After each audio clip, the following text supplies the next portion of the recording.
いて運命さえも変えてゆく誓ったなら始めよう永遠に終わらないフェアリーテイル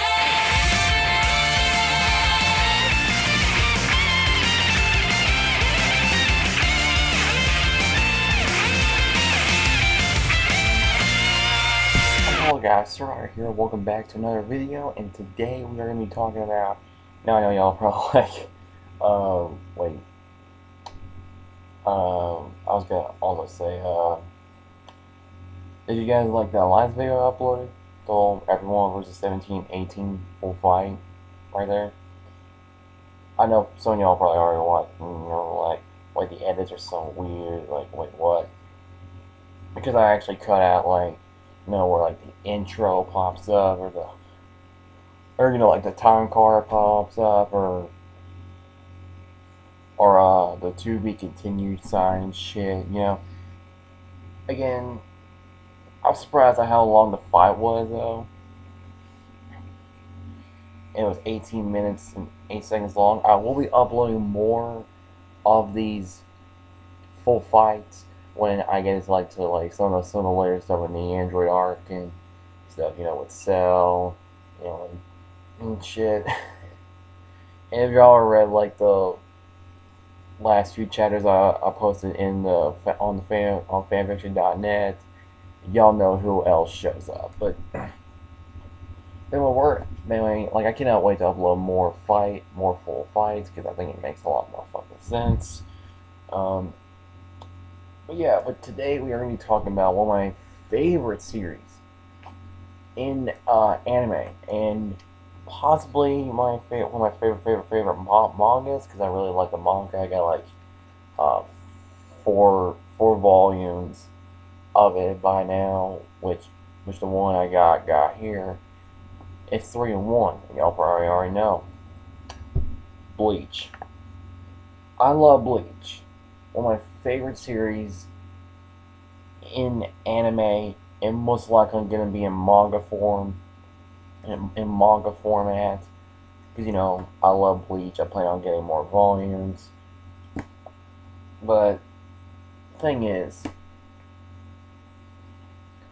don't get me wrong, I love Bleach, but there are problems in the series. Like, there are things that don't really get explained all that much. I think it's because like they're not really relevant in the story. But some questions are never really answered because, well, some of them aren't really relevant to the main story arc in the series, and that's really understandable. But like major plot points and stuff, makes you scratch your head. But yeah. People are still pissed about the ending. Oh, he's disappointed. A lot of Ichiruki fans are pissed with the ending, and that's factual. To be honest, I really do not get the Ichiruki craze. I really don't. Okay, that shit. I just don't get it, because Ichigo and Rukia never had any romantic-looking format going. It's what Kubo and even, I'm pretty damn sure, the anime did, made them look like they're best friends. And I know, like, the whole episode 342 thing where Ichigo is, riding, skating with Rukia, but and to be honest, that let's be honest here, they were just hanging out because Ichigo's gonna be losing his power soon, so might as well make the most of it. That's most likely why he even did it. When you really think about it, he only did that because he's not gonna be able to see Rukia again after his powers are gone. So, just saying, because let's be honest here, Ichihime was more foreshadowed in the series more, and even Kubo said he planned that ending, except for like the whole shit with Yu Bog, I'm pretty sure. At least like the main stuff in the ending, like the final chapter, he planned that shit since day one, and it makes sense because I think that Rukia and Renji makes more sense I think Ichigo and Rukia. I think it's because people are so damn used to the whole main heroine ex main hero. Like, come on, like we're not gonna get into that shit anymore. It makes a lot more sense if it doesn't, because the characters, these certain characters know each other more and care for each other more. It was even foreshadowed like way back in the Soul Side arc with Renji. Like, come on, how the fuck did y'all not notice that? But today we're going to talk about everything wrong with the Arrancar arc. And don't get me wrong, and this is kind of a follow up after my top 25 favorite anime arcs. Now, the anime version of the Arrancar arc was pretty damn good. Like, I ain't gonna lie, I'm not talking about like the uh, 1/3 of the actual Aizen arc, something like that, because the whole thing was revolving around Aizen, because it went from Arrancar, Wakamundo, and then Fakar Cortown arc. At least that's how Kubo kind of chopped it down. But the entire main story arc is called Arrancar, and it was a damn good arc. And I can't really say that Kubo wanted to do some of the stuff that I did. Probably because of, I don't know, backlash.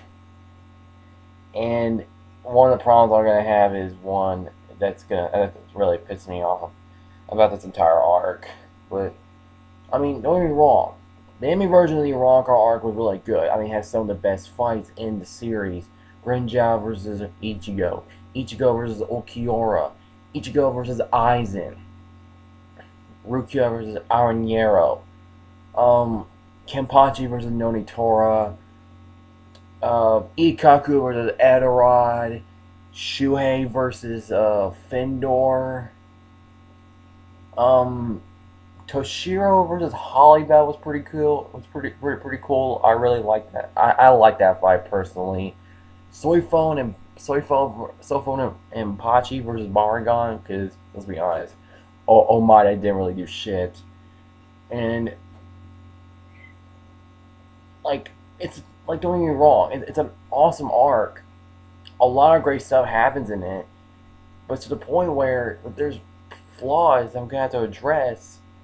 And when it comes to me, when I really love arcs to the point where I love it like 10 out of 10, if I even mention a single flaw or maybe two, it might cut down from like being like one of my all-time favorite arcs. Like that's how it works.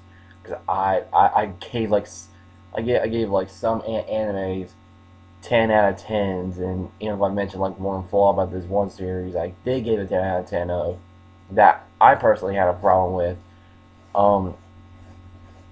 It would easily not make it to my top 5 favorite series. Probably none of my top 10, or maybe top 15, or even 20. Just saying, guys, because that's actually how it works for me. Because I just love a lot of certain anime that I just think it's like, oh my god, it's so damn good, so damn perfect, something like that. But I'm just gonna point out the flaws in the Arrancar arc. Like, this was originally supposed to be like the final arc. This was originally gonna be the final arc, most likely, because like, what else was Kubo gonna do? Like what else was Kubo gonna do? After, like, we never really knew. Never really made any sense. But if I had to point out the first major flaw, I ain't gonna lie, the pacing in the Arrancar arc was pretty bad. Like, everyone knows that the pacing in that arc was bad. I mean, it did go like Soul Side arc type of pacing in the beginning, like 1/3 of this arc. With Ichigo meeting the advisors, him achieving Ichigo fully becoming a advisor. The whole Ikaku versus Adara fight. Everything in the beginning, it was getting good. like it was getting pretty friggin' good. It was getting interesting. It was on like Soul Society arc type of pacing. Then when it got to that point, there was like a bit of filler here and there before like the spot I came in and basically fucked shit up. But but um, what really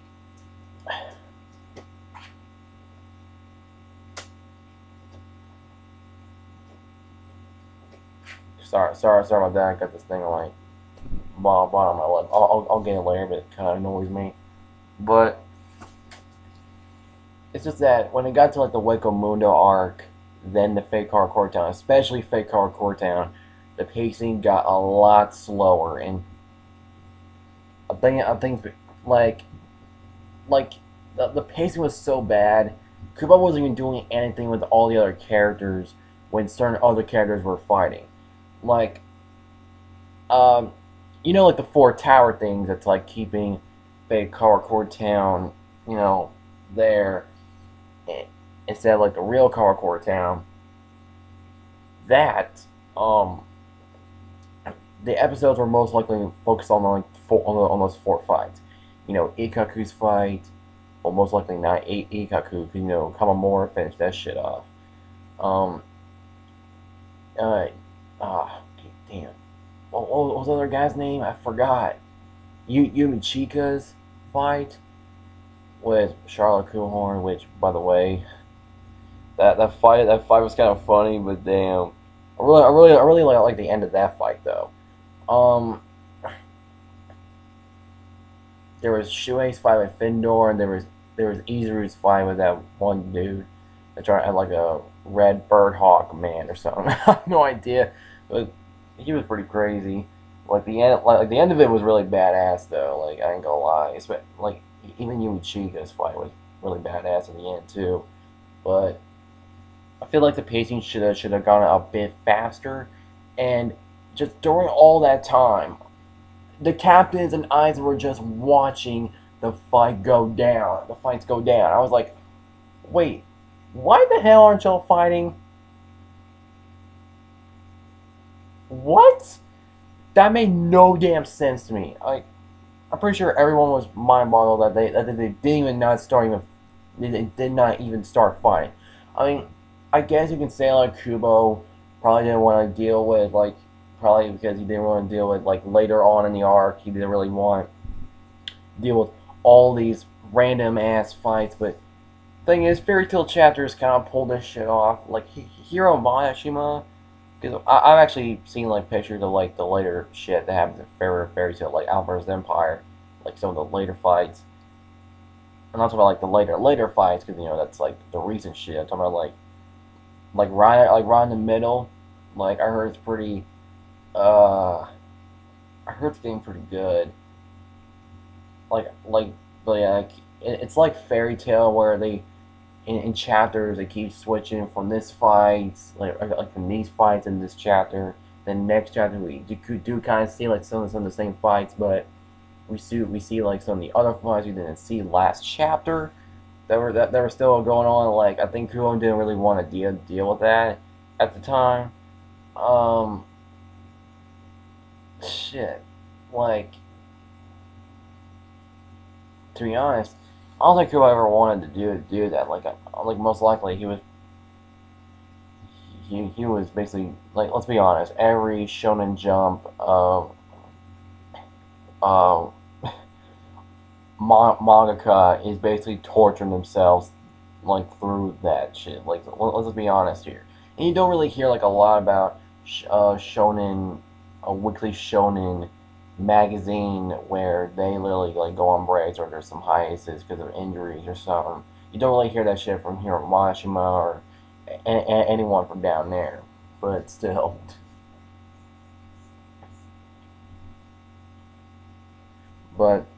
it kind of makes me wonder like what the hell's going on. But anyway, let's keep getting this rolling. Yeah, the pacing, it just made no damn sense to me. Like with the part where Like they didn't even start fighting after those fights started. Like it made no damn sense to me. And I feel like that it shouldn't have been like one on one. I feel like there should have been interferences, between characters from getting from this one fight to this other fight, while this other character is trying to, switches to fight this other character, like, and strategies and strategic, like there are strategies in this arc, but it's just not used all that well. Like it just like there have been people coming in and out throughout the arc. Like during Shunsui's fight with Stark, Jushiro came in, try to help, but he got his ass beat by Wonder Weiss later. But like this dude just got fucking one shotted by Wonder Weiss. It's supposed to be like, I don't know, as strong as Yamamoto or something, but um and then Love and Rose. What the hell? What? Sorry about that. I had to edit or like cut the part out where my parents yelled for me, but still, the pacing wasn't really all that good. I feel like it should have just felt like an actual war, because it should have been an actual war. Like Aizen declare war at the end of the Soul Side arc, so you would expect a bit more like warfare tactics, or just straight up shit that we haven't really seen. Like Kubo took steps to have blood going like a lot throughout the series. But again, I really don't understand why he didn't really do like a lot of stuff. Like I know it's his story, but to be honest, these are some of the problems I just had with the series. Like I feel like there should have been more military type tactics. Maybe like there has been betrayal in this arc, so that's good. But still, like again, it made no damn sense to me why they didn't do that. That's my second problem. It didn't really feel like an actual war. Like it really didn't. It really did not feel like an actual war. Like people were going one on one, and basically all these one on one fights. I know that's how Kubo likes to roll with his one on one fights. But to be honest, that's not always gonna work if you're like writing like a war arc. Like, come on, you gotta have people interfering. Like I said, there has been interference in this arc in the fights. Like Hiyori and Lisa did come in to fight with Toshiro against Hollybell. Love and Rose try to freaking help it against Stark with Shunsui. But I feel like there should have been like more tactics, like more working together type of stuff. Because we did see like Love and Rose only work together when they both showed up at the exact same time. We never really got to see Shunsui use all that much. But again, guys, then here is my final problem I have with the Arrancar arc. Deaths. Well, no deaths at all. Like I said, it's supposed to be a war arc. Entirely where the Soul Society is getting ready for war against Aizen and his Arrancar army. And what really made me mad, there is death in this arc, and in minor spoiler alert, you can't say that Gin actually counts because he was a double agent. But I'm talking about people that were officially on our side since the beginning of this arc. Nobody died in this arc. Nobody on our side that's been here in the beginning. Nobody dies in this arc. And that really set me off because it's supposed to be a war arc. And all some people get is being sliced open and certain characters having their arms getting cut off. Like in the manga, Uryu gets his arm cut off by I think it was Ulquiorra, I think. Which he doesn't in the anime, by the way. Soifon loses her arm, but that's all they lose. That's it. it never really made any sense. It really didn't, because like I said, it's supposed to be a war arc. I feel like there should have been more deaths. There should have been deaths in this arc. It really should. But oh my god, this one, this really pissed me off, because it should have been the end of her character right then and there, because there was nothing else for her to benefit the story. I guess Kubo brought her back, basically from the dead, I'm pretty sure, just for fans. And I thought the way was kind of bullshit. And here it is. And here's this one character that was basically supposed to die. And that is my girl, Rukia Kuchiki. Now, Rukia is one of my favorite characters in Bleach. She's not one of my all-time favorite characters, but she's still one of my favorite characters in the series. Like her character from the Substitute into the Soul Sai arc were amazing.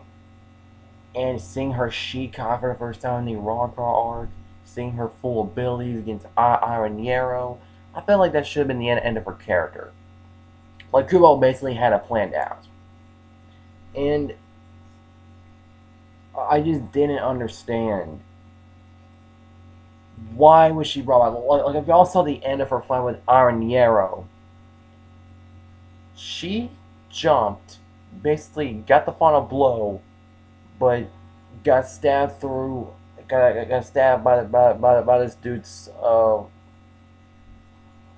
Aquaman freaking spear-like thing, which I forgot what that thing even is, because it's been a long time since I've seen that damn fight.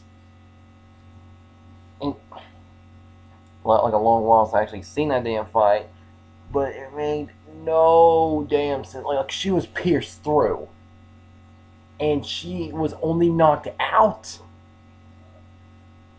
She was unconscious. Were you? Bruh.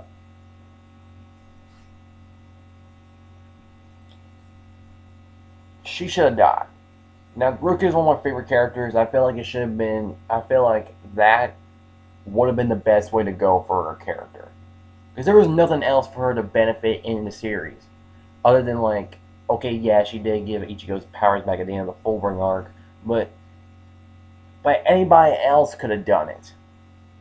Anybody that's, like, friends with Ichigo since, like, the Soul Sai arc could have done it, like, let's say, Yoruichi or something, you know? Or Kisuke. Like, one of them could have done it. Other than Rukia. So someone could have done it other than Rukia, so that makes a lot of sense. Or, you know, Renji could have done it, you know? Because, you know, and that would make sense, because he's friends with Ichigo.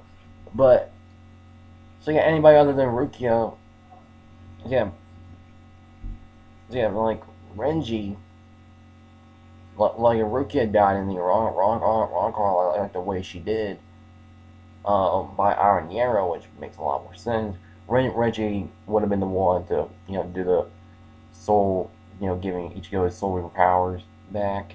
But to me, it just didn't really make a lot of sense how she even got out of there. Like, only knocked unconscious.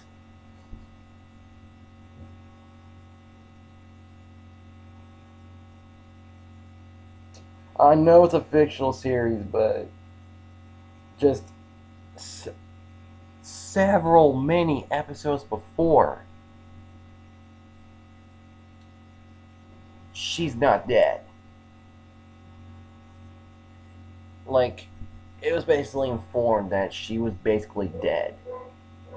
Like, it kind of foreshadowed it, like right after her fight, like with Ichigo and Renji sent her power. It didn't really make any damn sense why she was still alive. It really didn't make any much sense. It really didn't. I mean, I know she was mostly brought back just for Ichiruki bullshit, which I thought was pretty fucking stupid, but um, because the Ichiruki fans were all over Kubo's ass on Twitter and everything, but he didn't care because it's his story.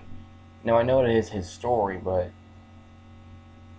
like they were basically forcing him to friggin' doing this shit, and or they would get like be like more pissed like he's against Ichiruki because in the beginning he's had Ichihime in mind. Like the dude even said it like the dude said like he planned the last chapter ever since he began chapter one. Like he began like at least most of the layout of the ending. Like you know like the actual happy ending and shit. You know, which shot down a lot of Ichiruki fans down. It really did. But to be honest, guys, Rukia should have died against Arrancar. Like after that, she was basically out of energy. There's no way she should have survived that, because she, like, that is our first fight with official Arrancar, and it would how would that, like, I would have loved Renji Byakuya's reaction to that shit. Like they would have went all out just to go and kill Aizen. Like I feel like that should have, you know, done it. Damn it. I feel like that should have done it. And you know, just give Byakuya and Renji more development so they can, you know, get more, have like more, you know, will to try to go and kill Aizen and give them the will to like try to go and like take down Aizen more. It makes their will kind of stronger for that shit, you know. You know, for Rukia, like it would have made a great change to the story, like story wise, but it just didn't make any damn sense. Because after the Soul Side arc, what was Rukia really gonna do?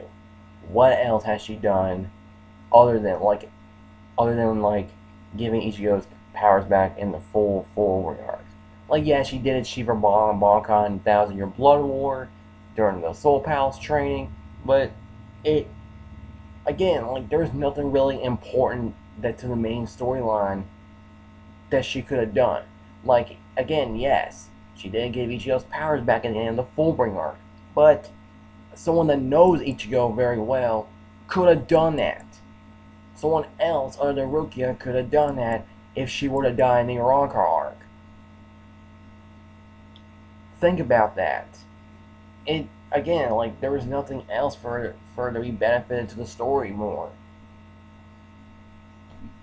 There was nothing else. She was just there just for the sake of being there because she's technically the main heroine, I'm pretty sure. Which I don't think there's even in. I don't think, like, ever since after the Fullbring arc, I really like think, yeah, like during the 1,000 Year Blood War, I really did not know who the main heroine was at this point because they never really focused on that shit too much. But still, it made no sense how Rukia got out, how she even survived, and just think about it. Her character, starting from Substitute to the Soul Side arc, was amazing. Because Soul Side was basically her arc. And everything that she went through and everything, and seeing her come back with her Shikai, and we get to see all of her full potential against Iron Yarrow, and just to die in the process, that would have been the best way to end her character, because there was nothing else for her in the story. There was nothing else for her in the story after that. Because, like I said, if Rukia were to die in the Arrancar arc, it most likely would have been Renji to give Ichigo back his powers. Think about that. And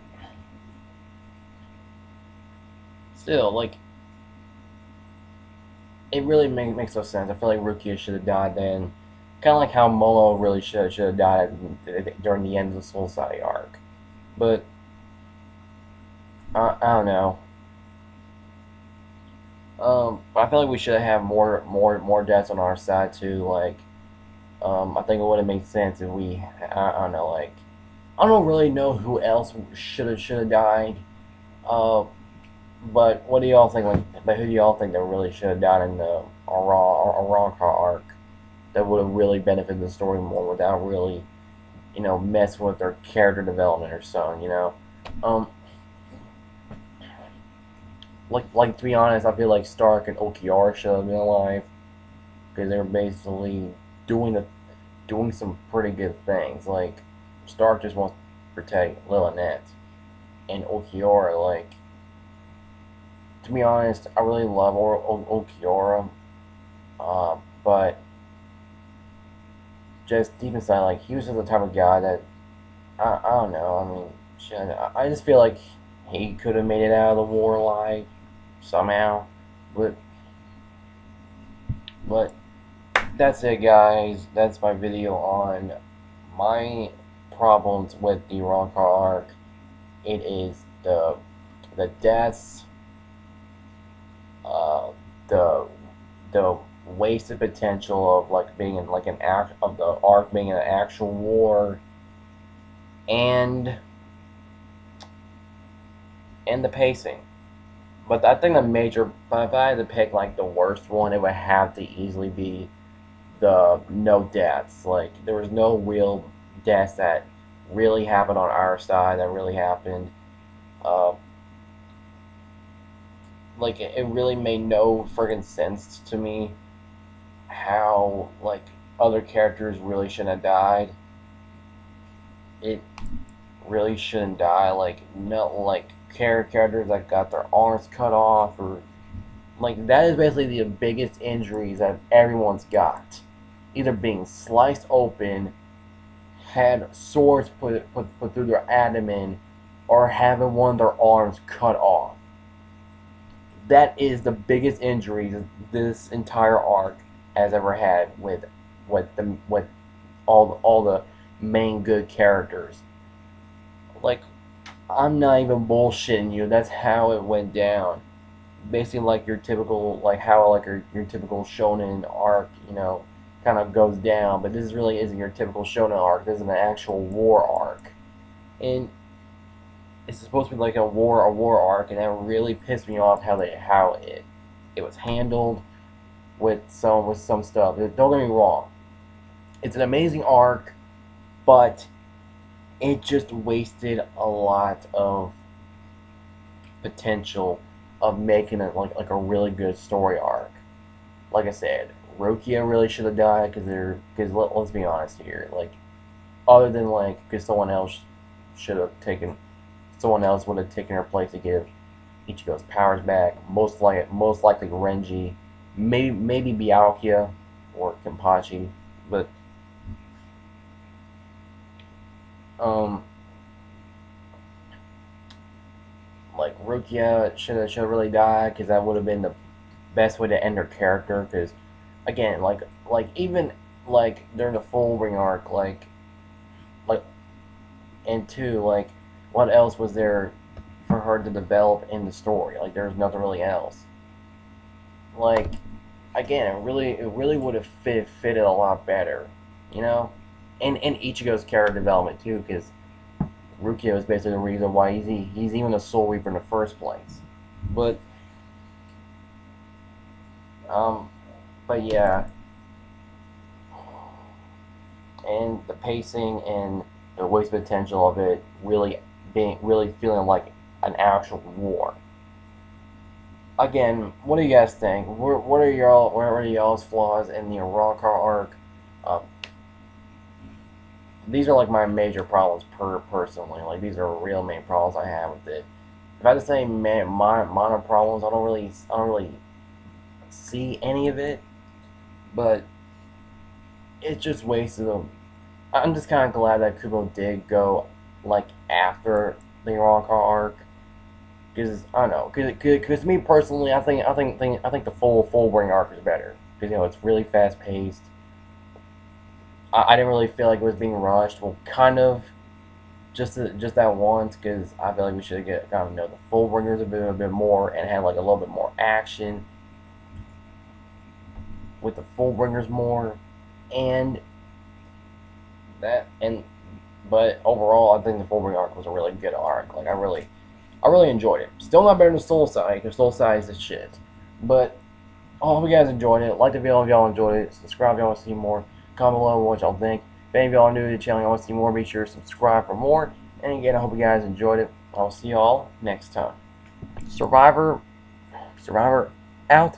And also let me know what y'all's problems are from the Arrancar arc.